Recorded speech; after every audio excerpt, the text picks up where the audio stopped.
Okay, so I thought I'd do some shorter videos just so I can give you some brief bits of info, etc. Today, initially setting up the Xbox Series S or X that you might have or are about to have, or by the time you're watching this you now do have. I realize not everyone will need this video. A lot of people know exactly what they're going to be doing. A lot of people just might want a refresher though, or might not know anything at all in this subject, so I'll quickly go over everything. There'll be timestamps down below if you want to skip to a certain section, but this shouldn't be too long. Let's just go straight into it. Briefly starting with the cords and cables, this should be pretty much a plug and play situation if you've had an Xbox One before, or pretty much any console. They're all pretty similar. A power cord to start, no power brick like the OG Xbox One, so if you're coming from that, that's a nice blessing for you. A HDMI out from your console to your TV. Of course, if you're using a capture card, an Elgato of any sort, that can go in between just as normal. As far as I know, all the Elgato ones are supported. I can't speak for all of them, but I know those are, so that's fine to put straight in as normal. And any other accessories you have for the USB ports, example, portable hard drives, which you might need later on in this video.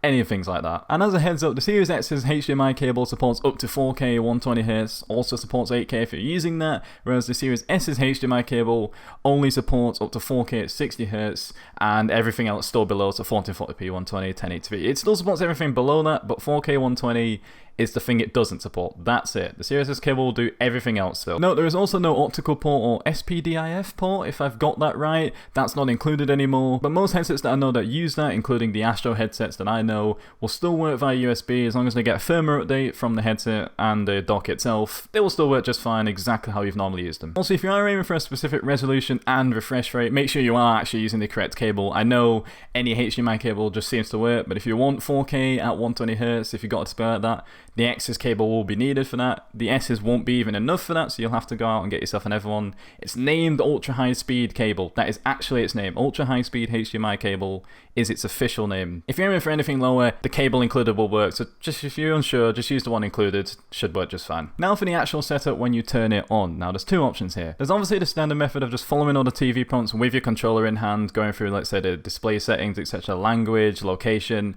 doing the day one patch, and then moving on and changing anything else you want later on. Likely that's what you've been used to before, but another option, which is the first thing you actually see, because you really want to make it easy for you, is having the Xbox app, which is available on iOS and Android devices, which if you type in the code and do all the prompts it says on the first screen you actually boot it up with, you can do all that on your phone, which is very easy and simple. The Xbox app also allows you that way to set up a lot more things like power settings, update settings, many other things that if you haven't carried over from your old console, you can get out of the way while it's updating, meaning you just don't have to do anything once it's on. You can just go straight and play and do what you want. Now once you've got to that point, like I said, you probably want to be ready to play some games. Now, heads up, as I said in the last video, if you haven't watched that, if you want to check it out, go ahead. Every single game is pretty much compatible that you had before. You'll be able to plug it in via your disc or download it exactly how you normally would. If you're going to go for that method, that still works just fine. It's actually quite easy to copy over your games if you want to do that. Instead, you can copy them over from a USB 3.0 or later portable hard drive, plug it into the back or the front, and transfer them as you normally would,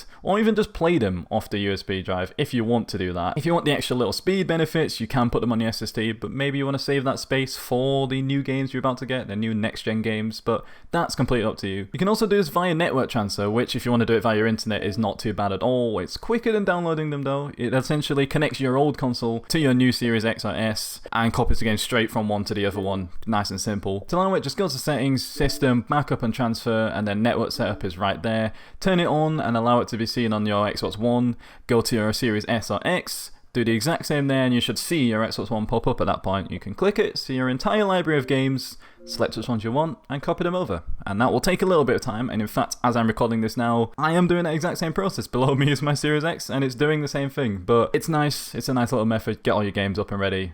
Good to go. Of course, any of the methods of transferring all your games or downloading your games just as normal as if they were just brand new, it's completely up to you, varying speeds, etc. But if that's not really an issue for you, just go ahead and do it exactly how you would. It's really just plug and play right now. Some games that might be getting optimizations for the Series S or X, or just brand new games in general, example, Black Ops Cold War will need a whole new download to get on the Series X or X. You might have to go through some extra patches, downloads, etc. to actually get that up and running. But after all of that, your console setup, your games are on there, you can now pick up your controller and get playing and enjoy the consoles for what they are, and hopefully that's all you want to do. But that's it. Enjoy the games you have, enjoy the next gen titles you're hopefully getting soon, or have already got if you've got some already. I'll be back with a couple more videos in a couple days, especially about this in the background, which you can just see over the camera.